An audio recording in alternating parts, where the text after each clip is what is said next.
ಕೂಡ ಇದು ಸ್ವಲ್ಪ ಮುಳ್ಳಿತ್ತು.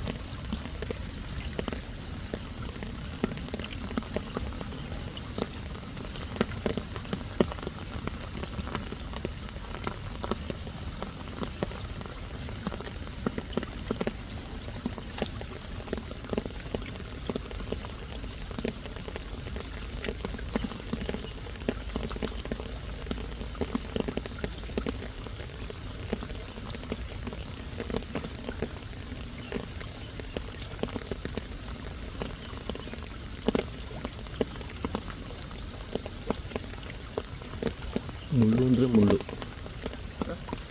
ಮುಳ್ಳು ಅಂದರೆ ಮುಳ್ಳು ಅಂದರೆ ಎಲ್ಲಿ ಮುಟ್ಟಿದ್ರು ಮುಳ್ಳು ಇರೋದು.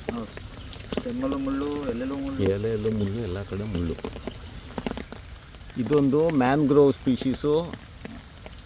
ಈ ಉಪ್ಪು ನೀರು ಸಿಹಿ ನೀರು ಎರಡೂ ಸೇರುವಂಥಲ್ಲಿ ಬ್ರ್ಯಾಕಿಶ್ ವಾಟರ್ ಅಂತ ಹೇಳ್ತಾರೆ, ಅಂಥಲ್ಲಿ ಎರಡರಲ್ಲೂ ಬದುಕೋ ಕೆಪಾಸಿಟಿ ಇರುವಂಥ ಗಿಡಗಳು ಈ ಏರಿಯಾದಲ್ಲಿ ಬರುತ್ತೆ, ಸಮುದ್ರ ಬದಿಗೆ.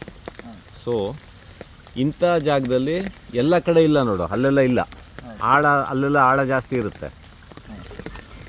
ಸೊ ಸೈಡಲ್ಲಿ ಲೈಟ್ ಅಂದರೆ ಒಂದು ಅಡಿ ನೀರು ಇರ್ಬೋದು ಇಲ್ಲಿ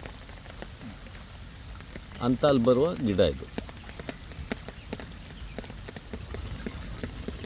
ಆಮೇಲೆ ಇದ್ರದ್ದು ಬೊಟಾನಿಕಲ್ ಹೆಸರೆಲ್ಲ ಮರ್ತೋಗಿದೆ, ಅಲ್ಲಿ ಪುಸ್ತಕದಲ್ಲಿ ಬರೆದಿಟ್ಟಿದ್ದೀನಿ. ಸೊ ಇದೊಂದು ಇಂಪಾರ್ಟೆಂಟ್ ಮ್ಯಾನ್ಗ್ರೋವ್ ಸ್ಪೀಶೀಸ್, ಯಾಕೆಂದರೆ ಇದಕ್ಕೆ ಆ ಕೆಪಾಸಿಟಿ ಇದೆ ಎರಡು ಕಡೆ ಬದುಕುವಂಥದ್ದು. ಉಪ್ಪು ನೀರು ಸಿಹಿ ನೀರು ಎರಡೂ, ನೀರು ಒಳಗೆ ನೀರು ಮೇಲೆ ಎಲ್ಲ ಕಡೆ ಇಡೀ ಗಿಡ ಮುಳ್ಳು ಟಾಪ್ ಟು ಬಾಟಮ್.